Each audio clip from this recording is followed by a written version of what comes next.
Un nuevo enfoque para la educación básica. Vamos a hablar de este nuevo enfoque para la educación básica. Bueno, ¿de qué vamos a hablar el día de hoy? De tres grandes temas. El primer tema es un diagnóstico. ¿Cómo andamos en educación básica? ¿Cómo estamos hoy? ¿Cuáles son los retos que tenemos? Derivado de ese diagnóstico surge una pregunta: ¿con qué debemos comprometernos? Y al final les haremos la propuesta con la que hemos estado trabajando ya con las autoridades educativas estatales, con los subsecretarios de Educación Básica, con los equipos de los niveles y las modalidades, y ahora trabajamos también con ustedes. La educación básica en México, y ustedes lo saben mejor que nadie, es el más grande subsistema del país. Prácticamente ocupamos el 75% de la Secretaría de Educación Pública. Tenemos en este ciclo escolar casi 26 millones de alumnos inscritos en preescolar, en primaria y en secundaria a lo largo y ancho de nuestro territorio. Ustedes saben, pero no omito recordarlo en este momento y ponerlo de relieve, que de los 15 años que deben tener los jóvenes que terminan la educación secundaria en promedio, han pasado 11 o 12 dentro del sistema educativo. Un chico a sus 15 años, la mayor parte de su vida la ha pasado en la escuela. La relevancia de la escuela en ese sentido es fundamental. México ha sido un país que ha hecho mucho en materia educativa. Baste recordar que al terminar la contienda revolucionaria, este era un país mayoritariamente compuesto por personas analfabetas. Solamente las clases pudientes, que eran una pequeñísima minoría, tenían acceso a la lectura y a la escritura. Los demás estaban privados de ella. El esfuerzo que se ha desarrollado a lo largo de estos tiempos, de estos 90 años, ha sido un esfuerzo muy intenso. Un esfuerzo que ha correspondido en parte muy importante a las maestras y a los maestros del país. México, por ejemplo, tiene materiales educativos en las aulas de las que no disponen otros países. Tenemos libros de texto, tenemos bibliotecas. No todos los países se pueden enorgullecer de estos materiales. Hemos desarrollado cualquier cantidad de programas y de proyectos. Hemos incorporado tecnologías de la información y la comunicación a las aulas. Hemos desarrollado una cantidad enorme de propuestas de actualización, formación continua para los maestros. Hay aquí en la lámina que están ustedes viendo un par de cifras, que son cifras ilustrativas, simple y sencillamente para darnos una idea del esfuerzo humano, del esfuerzo financiero, del esfuerzo material que hay atrás de haber alcanzado esas cifras. Imaginen ustedes esta cifra: en 2003-2004 se registraron 1,111 cursos en carrera magisterial. Imagínense el trabajo que requirió construir, ofrecer, evaluar esos 1,111 cursos.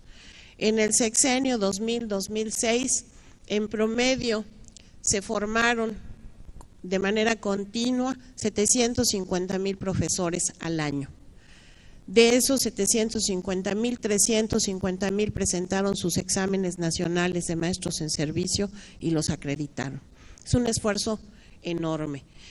Sin embargo, parece que incluso el esfuerzo nacional por tener un maestro en cada salón de clases no ha dado los frutos necesarios.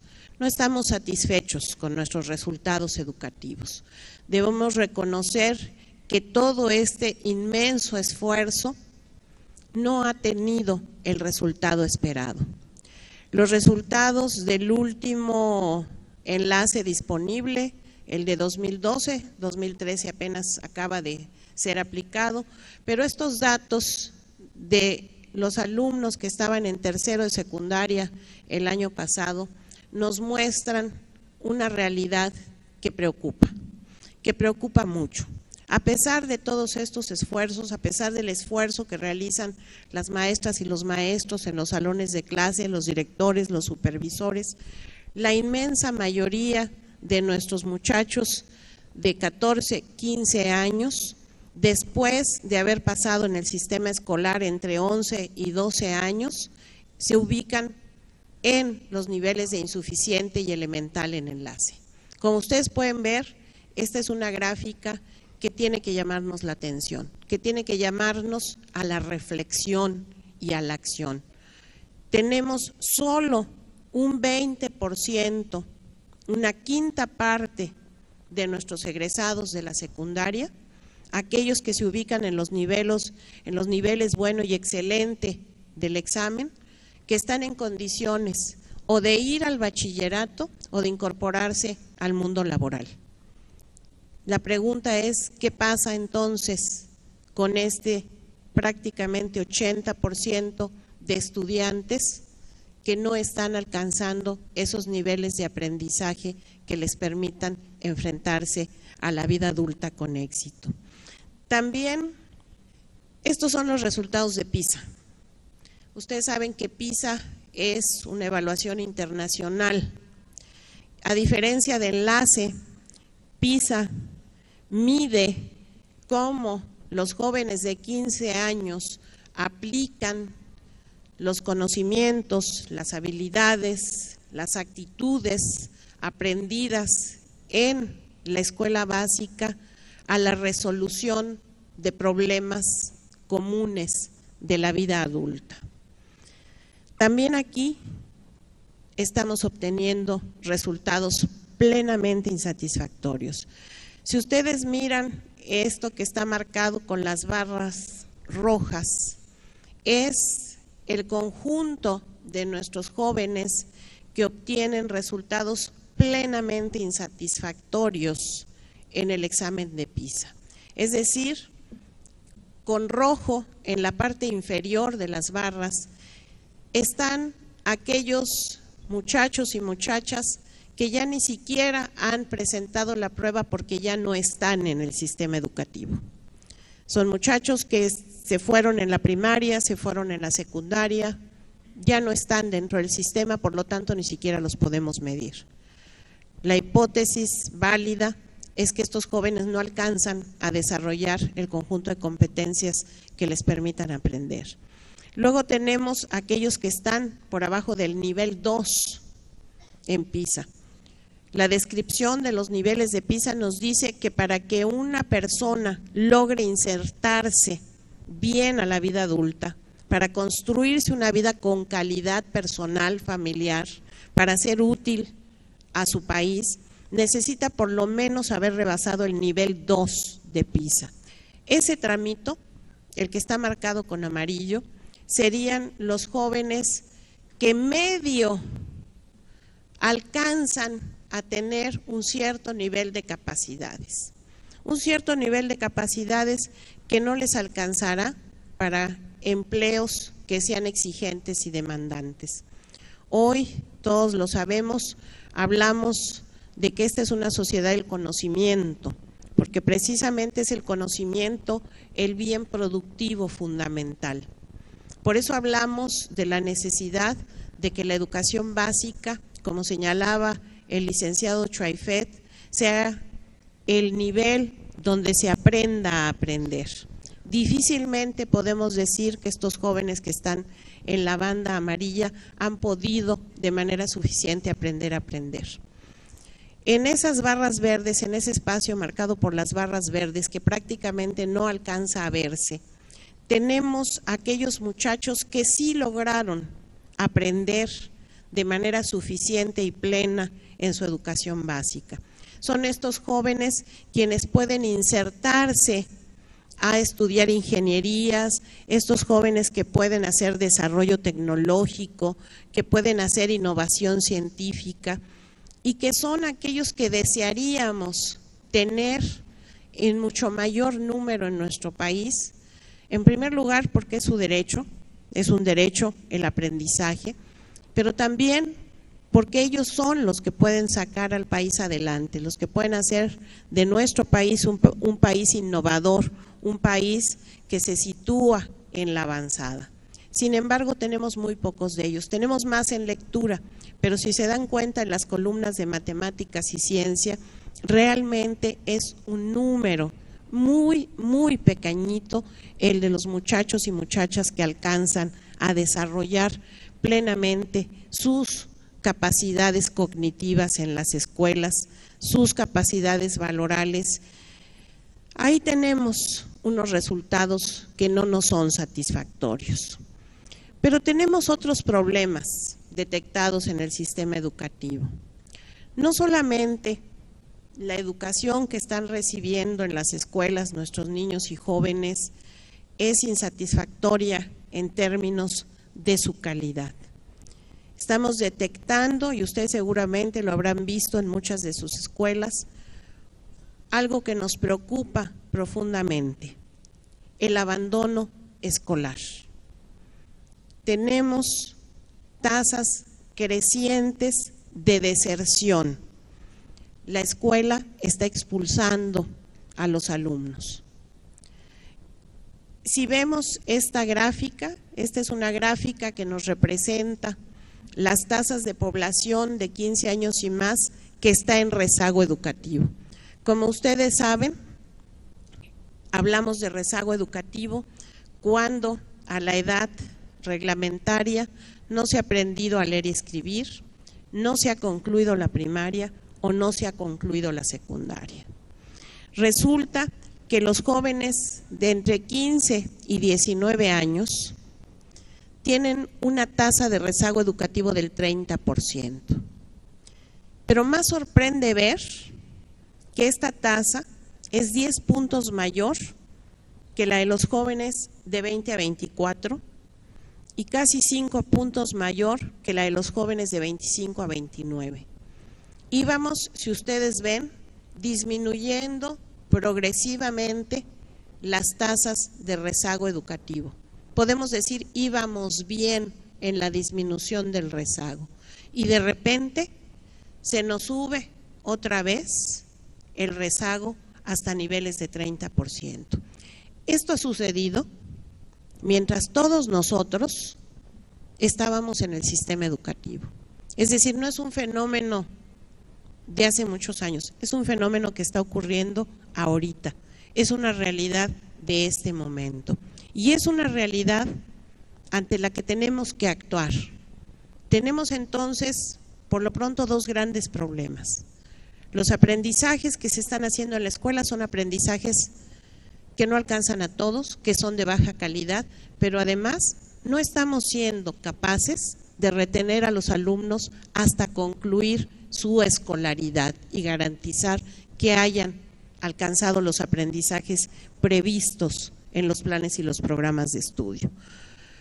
Tenemos como resultado de esto que nuestro país está en este grupo de países en el fondo de la tabla. Estamos prácticamente al nivel de Turquía. Esta tabla nos habla de la población adulta que tiene por lo menos educación media superior. No omito recordar que desde el año pasado la educación media superior es obligatoria en nuestro país. Es decir, el ciclo obligatorio en este momento en México incluye el preescolar, la primaria, la secundaria, pero también el nivel medio superior. Sin embargo, tenemos el menor número, la menor proporción de personas adultas con educación media superior y superior de un conjunto de países semejantes.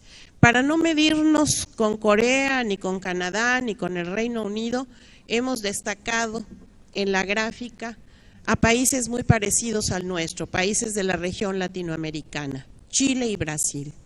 Como ustedes se darán cuenta, Chile tiene prácticamente el doble de población adulta en educación media y media superior que México. Brasil, que tiene mucha más población que México, nos va ganando también casi en 20 puntos. Este panorama nos tiene que hacer preguntarnos qué tenemos que hacer ahora. Hemos hecho muchos esfuerzos. Nadie puede regatearnos el haber hecho un esfuerzo cumplido, constante. Sin embargo, todo parece indicar que el tipo de esfuerzos que hemos hecho no están yendo a donde tienen que ir, a que los alumnos realmente aprendan. De ahí la pregunta, ¿con qué debemos comprometernos? ¿Con qué debemos comprometernos para salir de esa situación? Y adelantamos una respuesta. Tenemos que comprometernos en garantizar en todas las escuelas de nuestro país, en esas alrededor de 220,000 escuelas de educación básica de México, tenemos que comprometernos en garantizar que todas tengan condiciones básicas para el aprendizaje. ¿Por qué hablamos de esto? Quiero que observen con atención esta pirámide. Llamamos a esta pirámide de la mejora educativa. Si se dan cuenta, en la parte superior de esta figura, tenemos un conjunto de intervenciones que hemos hecho a lo largo de muchos años en nuestro país. Ahí está el desarrollo profesional de los maestros, educación bilingüe, un currículum alineado, una política de no discriminación, la seguridad escolar, el involucramiento de las familias, la evaluación continua, el pensamiento crítico. Hemos hecho mucho de eso que está ahí arriba.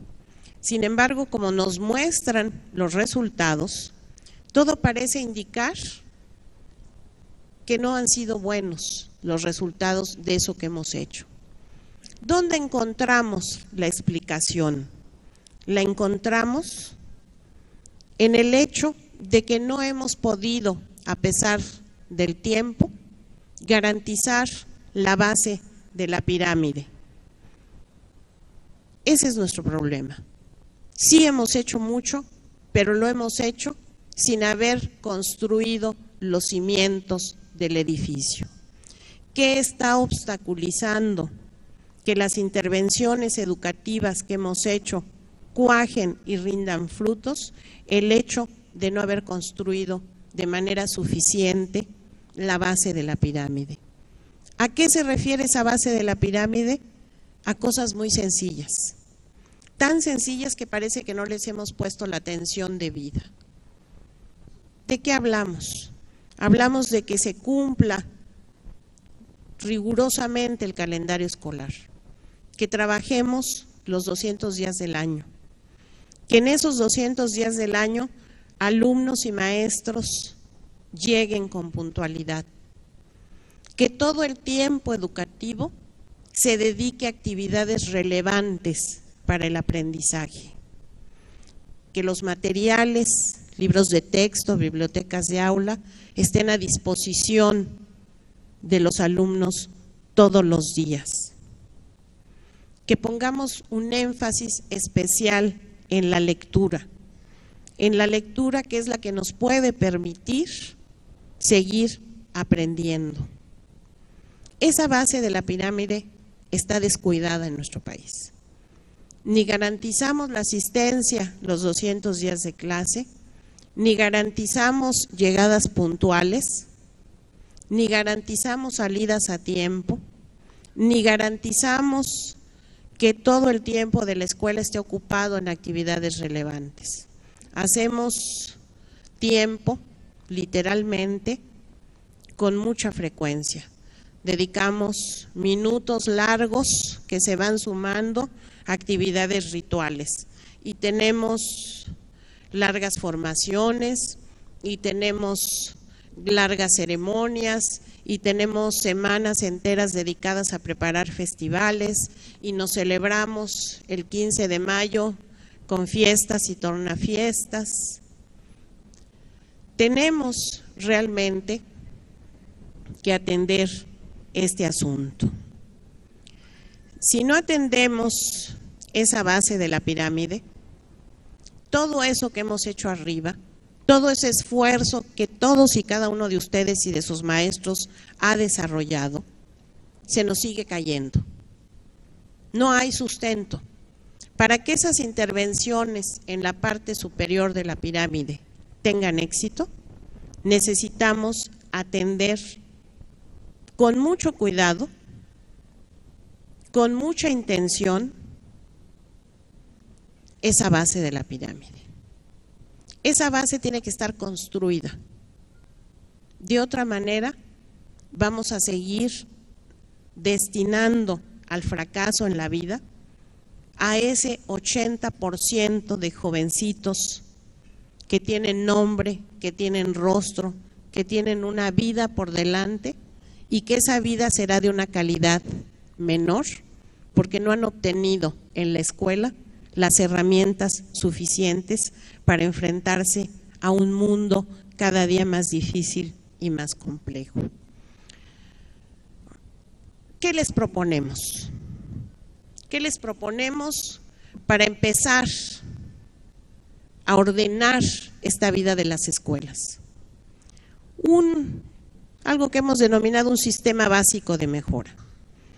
Este ciclo escolar, que empieza en agosto, el ciclo escolar 2013-2014, tiene que ser un ciclo que nos permita construir a lo largo y ancho de las escuelas de nuestro país la base de la pirámide. Para ello, la Secretaría de Educación Pública, atendiendo a su carácter normativo, ha establecido 3 prioridades generales, 3 condiciones generales y 2 proyectos específicos. La primera prioridad es, como ya señalamos, construir la normalidad mínima escolar.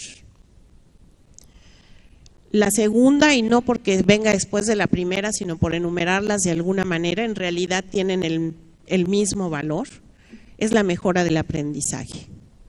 Nuestros alumnos, como señalaba el secretario Choaifet, tienen que salir de la escuela habiendo aprendido a aprender y a convivir.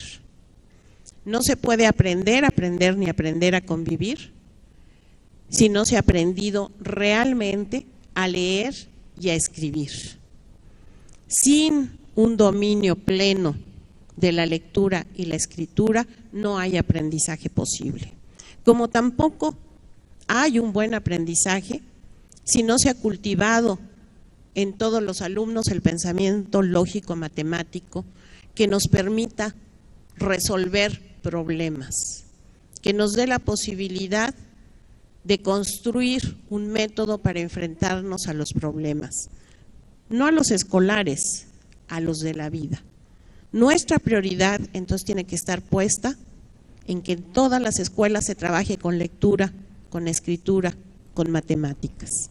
La Secretaría de Educación Pública estará con ustedes proporcionándoles herramientas para que ese trabajo sea posible. Nuestra tercera prioridad es poner un freno a la deserción escolar. No podemos mirar como si no tuviera algo que ver con nosotros que se nos vayan los alumnos de las escuelas. Tenemos que recuperar el valor de retener a los alumnos en las escuelas hasta que logren sus aprendizajes. Tenemos que recuperar esos gestos que se nos han ido perdiendo con el tiempo. Antes uno veía en la cotidianeidad de las escuelas, en el día a día, cómo la maestra o el maestro llamaban a su escritorio al alumno que empezaba a tener fallos en el aprendizaje, cómo en el recreo llamaba a los 4 o 5 que estaban rezagados y trabajaba con ellos, cómo se llamaba a las mamás y se hacía un planecito para que la mamá estuviera al tanto de las tareas. Esos gestos que han sido propios de nuestros maestros a lo largo de muchos años, han ido perdiendo valor. Tenemos que volver a dárselos. Tiene que ser un valor para cada una de las escuelas, retener al conjunto de sus alumnos. Nada de que se fue, yo no supe por qué se fue y nunca lo volví a ver, y bueno, pues por algo sería, ¿no? Es una responsabilidad que tenemos que volver a asumir. Esa gráfica que yo les mostraba de la tasa de fracaso escolar, esa tasa de rezago educativo, muestra que nuestras escuelas han dejado de hacer esos gestos. Esa gran cifra, ese 30% de jóvenes de 15 a 19 años que están en situación de rezago educativo, se produjo en cada una de las escuelas. Es la suma de lo que ha ocurrido en todas y cada una de las escuelas. Tenemos que resolverlo a nivel de todas y cada una de las escuelas. Esas son nuestras tres prioridades: normalidad mínima escolar, mejora del aprendizaje focalizándonos en lectura, escritura y matemáticas, y alto al abandono escolar. Para que esto sea posible, lograrlo en cada escuela, tenemos que generar algunas condiciones básicas. Para eso estamos el día de hoy aquí, para empezar a generar esas condiciones. La primera es poner en marcha, otra vez, bien puestos en marcha, en condiciones adecuadas, los consejos técnicos escolares y de zona. Necesitamos que vuelva a haber trabajo colaborativo en los maestros, o que empiece a haber. Necesitamos un colectivo docente presidido por el director e impulsado por el supervisor, que tome decisiones sobre la situación educativa de su plantel. Lo sabemos, todas las escuelas son distintas, ustedes lo saben mejor que nadie. No hay una escuela que tenga las mismas problemáticas que otra. Por eso importa que el Consejo Técnico Escolar funcione, para que los maestros analicen cuál es la problemática concreta que ocurre respecto al aprendizaje en esa escuela y tomen las decisiones debidas para que esta situación cambie. Va a ser muy difícil que trabajemos en todas partes con consejos técnicos escolares sin ustedes. Una condición fundamental para que los consejos técnicos escolares florezcan y produzcan mejores resultados de aprendizaje en las escuelas y desarrollo profesional de los maestros es que la supervisión esté ahí, que la supervisión sea un motor que nos asegure que el Consejo Técnico es y funciona con propósitos técnico-pedagógicos. Para que ustedes estén en condiciones de poder asistir a las escuelas, apoyar a las escuelas, dialogar con los maestros, necesitamos hacer un trabajo muy fuerte de descarga académica, de descarga administrativa. La carga administrativa es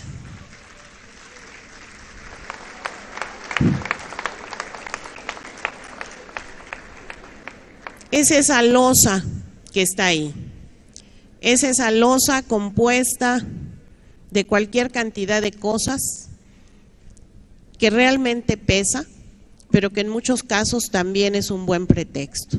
Necesitamos que esa losa comience a desaparecer. Eso requiere de una voluntad de todos. Esas son las tres condiciones que tenemos que alcanzar en este ciclo escolar que empezará en agosto. Consejos técnicos escolares y de zona, fortalecimiento de la supervisión escolar y descarga administrativa. Calidad y retención son los indicadores con los que tenemos que acostumbrarnos a trabajar. Nuestro trabajo, del cual tenemos que rendir cuentas, tiene que estar medido con indicadores de calidad, que quiere decir, en palabras muy concretas, ¿están aprendiendo nuestros alumnos lo que tienen que aprender? Y de retención, ¿estamos dejando en la escuela a nuestros alumnos hasta que logren aprender o no. Todo esto tiene que venir acompañado además con la participación de las familias. Somos mutuamente corresponsables de los niños que llegan a la escuela. La responsabilidad sobre los estudiantes no es solo de los maestros y de las maestras, es una responsabilidad de los padres también. Y tenemos que construir esa relación que permita que seamos aliados en el desarrollo de esos niños y de esos jóvenes. ¿De qué hablamos en concreto cuando hablamos de atender a la normalidad mínima escolar? Hablamos de 8 aspectos básicos. Y cuando decimos básicos es porque justamente están en la base de esa pirámide que debe permitirnos la mejora educativa. 1. Todas las escuelas brindan el servicio educativo los días establecidos en el calendario escolar. 2. Todos los grupos disponen de maestros la totalidad de los días del ciclo escolar. 3. Todos los maestros inician puntualmente sus actividades. 4. Todos los alumnos asisten puntualmente a todas las clases. Se ha vuelto costumbre que el alumno puede llegar o puede no llegar. Yo les he dicho varias veces, cuando yo era niña, y no hagan por favor, nunca se le ocurrió a mi mamá preguntarme si tenía ganas de ir a la escuela. Jamás de los jamases le pasó por la cabeza siquiera considerar que era posible no asistir a clases. Bueno, hoy hay quien pone a consideración del alumno si tiene ganas o no de ir a clases. Tenemos que reeducarnos en ese sentido. Ir a la escuela hace diferencia en la vida de las personas. Tiene que volverse una consigna en todas y cada una de las escuelas que los alumnos tienen que asistir todos los días. Eso es trabajo también de ustedes. Es algo que pasa en las familias, pero es algo en lo que ustedes pueden incidir. Todos los materiales para el estudio están disponibles para cada uno de los estudiantes y se usan sistemáticamente. Esto significa nada de que resguardo la biblioteca de aula, no sea que luego me la vayan a pedir. No sea que cuando me jubile me pidan que yo presente todos los libros que estuvieron a mi cargo. Son para los alumnos. Hay que ponerlos a disposición de los alumnos. Todo el tiempo escolar tiene que estar ocupado en actividades de aprendizaje. Lo que hagamos en la escuela tiene que servir para aprender, no para agitar banderitas cuando llegan los dignatarios, no para recibir al diputado, no para todas esas actividades que no tienen ningún beneficio. Las actividades que propone el docente tienen que lograr que todos los alumnos estén involucrados en el trabajo de clase. Fíjense que ni siquiera estamos pidiendo grandes cosas para los maestros. Les estamos pidiendo lo mínimo, que sean capaces de sumar al conjunto del grupo a las tareas de aprendizaje, sin que haya los que están en la fila de atrás, sin que haya los que están por ahí en un ladito sin que nadie los vea. Lo mínimo que le podemos pedir a un maestro es que involucre al conjunto de sus alumnos en las actividades de clase. Y todos los alumnos tienen que consolidar su dominio de la lectura, la escritura y las matemáticas de acuerdo con su grado educativo. Si logramos trabajar bien con las competencias comunicativas y con las matemáticas, podremos atender las otras asignaturas, pero primero tenemos que fortalecer esa capacidad. Estos 8 rasgos son los que constituyen lo que llamamos la normalidad mínima escolar. Aquí les pedimos a ustedes que encabecen la tarea en sus escuelas de asegurar que esto ocurra. Sabemos que hay cosas que dependen de otras autoridades, pero ustedes pueden hacer mucho al respecto. ¿Por qué reactivamos los consejos técnicos escolares y de zona? ¿Por qué darles este lugar primordial? Voy a leer la cita de don Pablo Latapizarre. Ustedes saben, él fue el fundador de la investigación educativa en México, una de las personas que más trabajó para saber cómo se aprendía, en qué condiciones, en fin. ¿Qué nos dice Pablo Latapí? Él dice, la gran conclusión es que los maestros aprenden principalmente en su práctica diaria, sea porque tienen la capacidad de ir ajustando su enseñanza a las exigencias de la clase, sea porque comparan su práctica con un modelo que han interiorizado y hacia el cual tienden conscientemente. Pero estos procesos nunca se dan en el aislamiento, sino se generan en la interacción con otros maestros. El supervisor debiera jugar aquí un papel destacado. Así sucede en otros países, pero en su defecto algún maestro asume una función informal de liderazgo o asesoría, o bien el grupo de docentes aporta sus observaciones, comentarios y juicios a partir de los cuales se aprende. Nosotros queremos trabajar con ustedes para que ocupen ese lugar destacado de liderazgo. ¿Cómo vamos a organizar los consejos técnicos escolares a partir del ciclo escolar 2013-2014? Las fechas para la realización de los consejos estarán pintadas en el calendario escolar. Vamos a trabajar en dos fases. Una primera es una fase intensiva. Vamos a emplear para la realización del consejo esos días que se ocupaban para la realización del curso básico.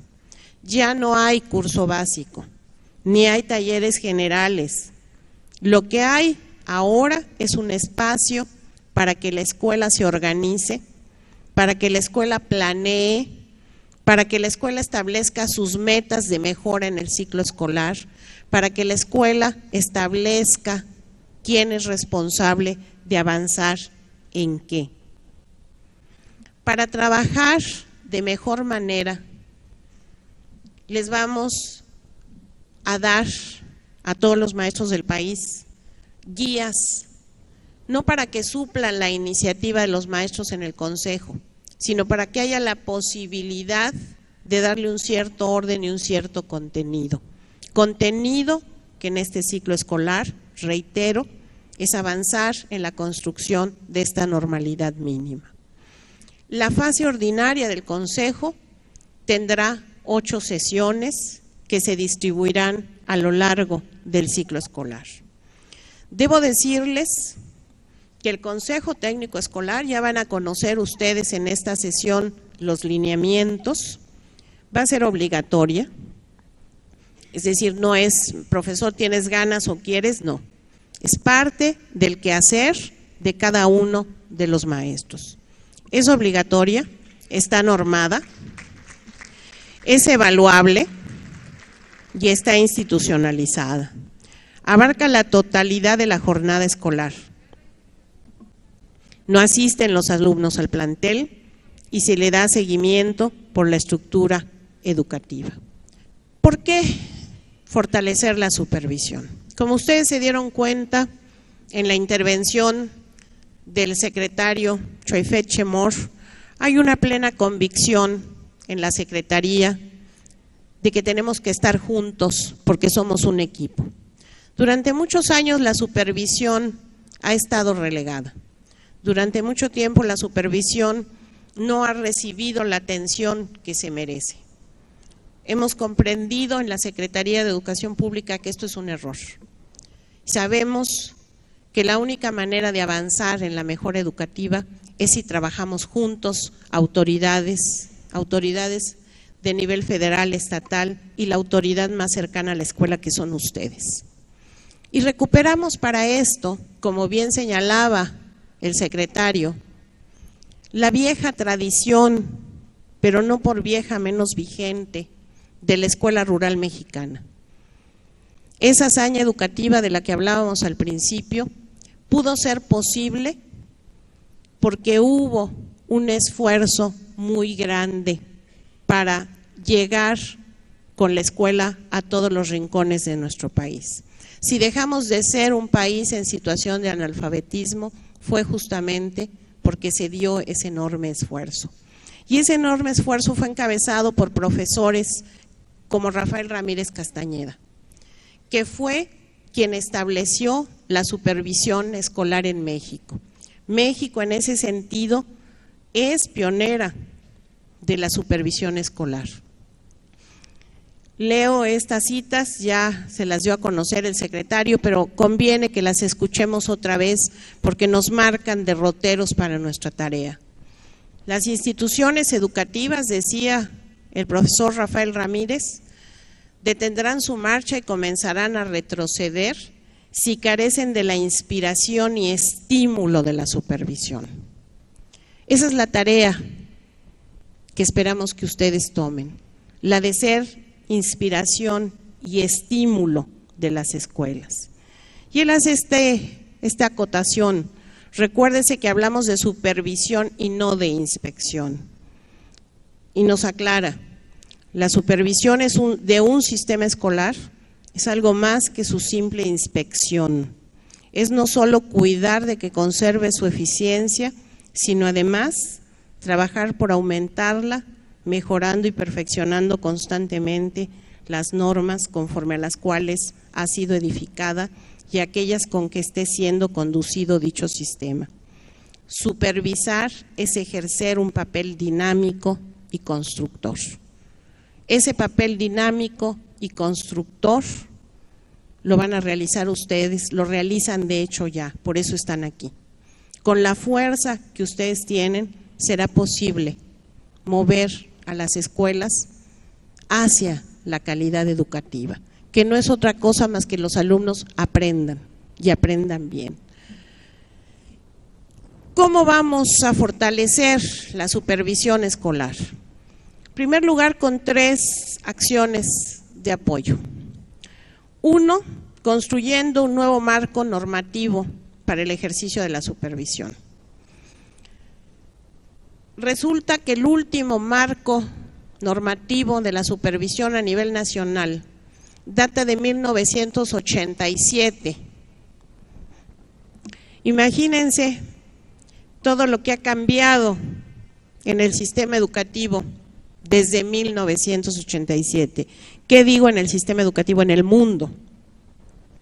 Tenemos entonces que actualizar la normatividad para que ustedes tengan un marco en el cual moverse, para que quede muy claro cuáles son las tareas que les están asignadas y cuáles corresponden a otras instancias.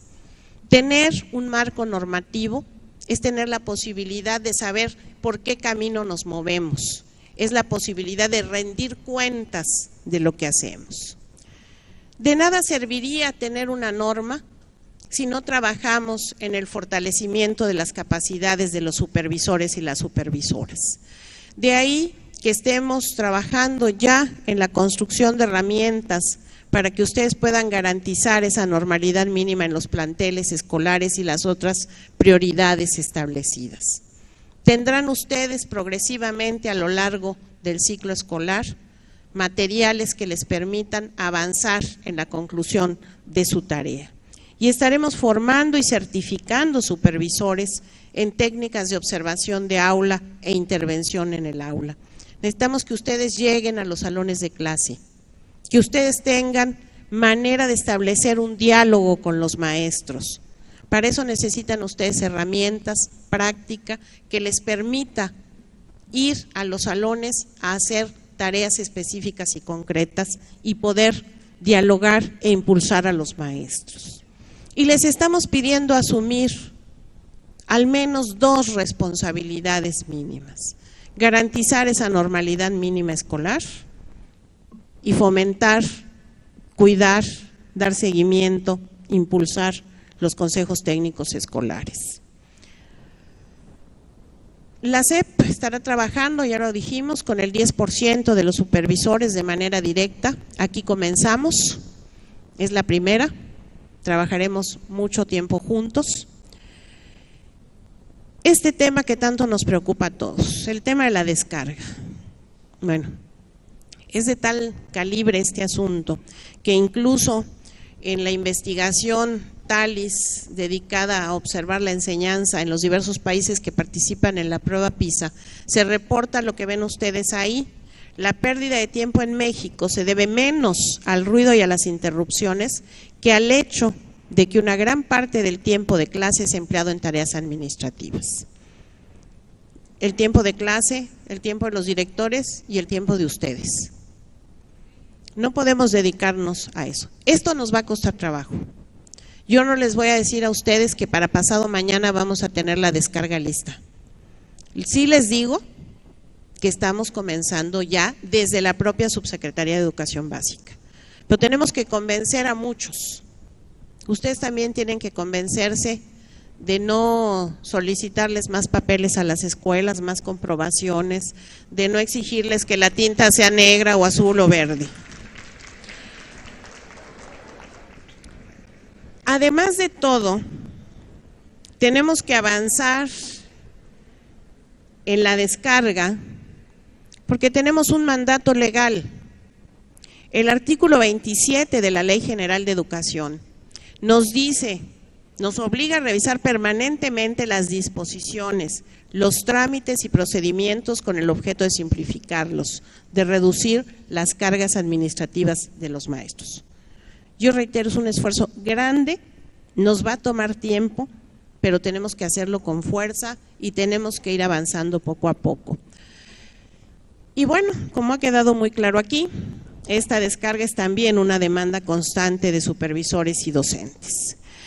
Esto, como hemos señalado, requiere de la voluntad política de todos. Todos quienes tenemos un espacio de autoridad tenemos que mirarnos reflexivamente, empezar a confiar. Este es un tema de confianza. Necesitamos confiar en nosotros, necesitamos confiar en los maestros, porque de otra manera no vamos a lograr esa descarga. Hagámoslo, es necesario, vale la pena además.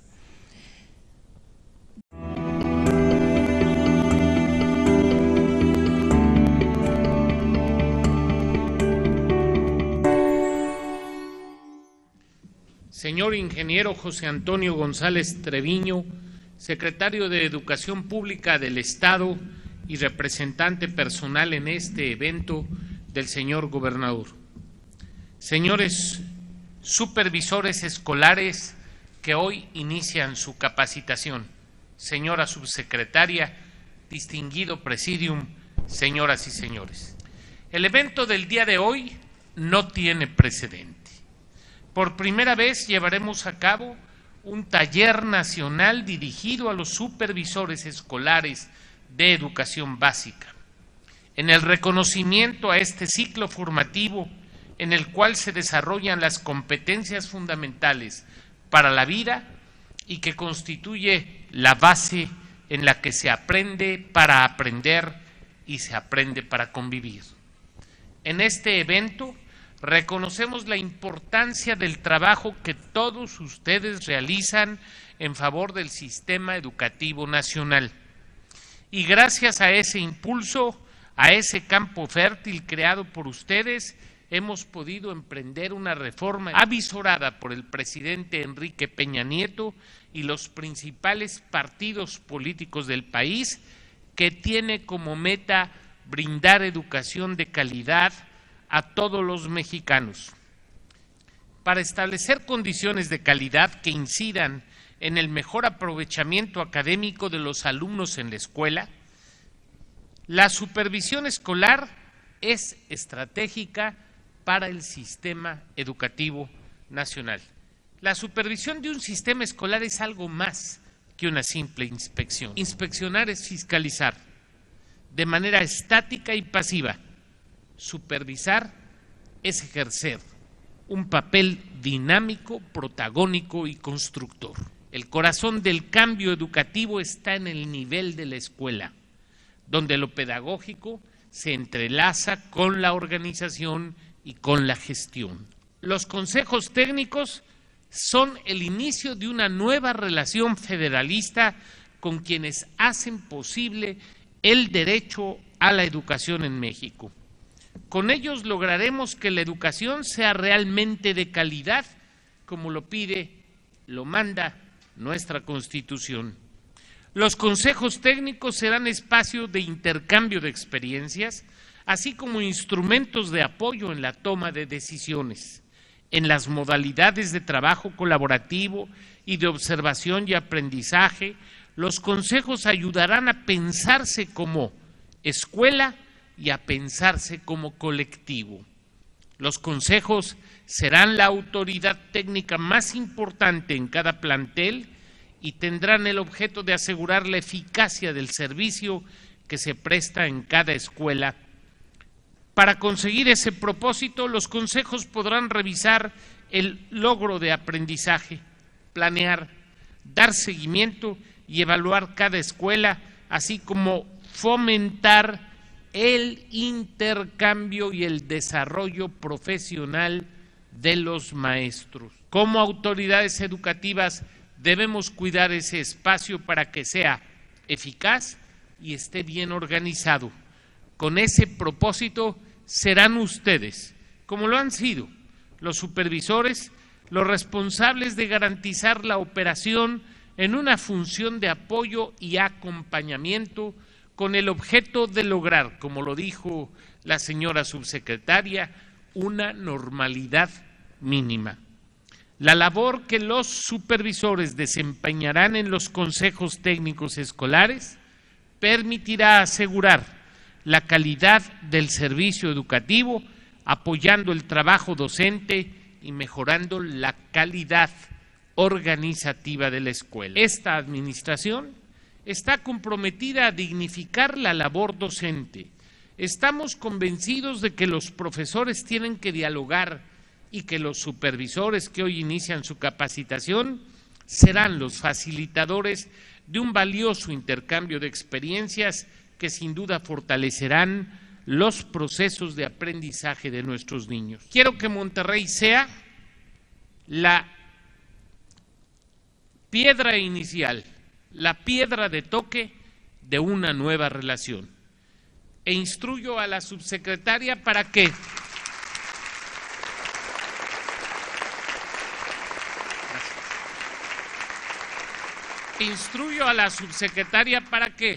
una vez que acabemos esta ronda de reuniones de capacitación, organicemos de manera trimestral con grupos de supervisores del país reuniones en la Secretaría o en donde ellos señalen a efecto de mantenernos como lo somos, compañeros en una misma tarea, la educación de México.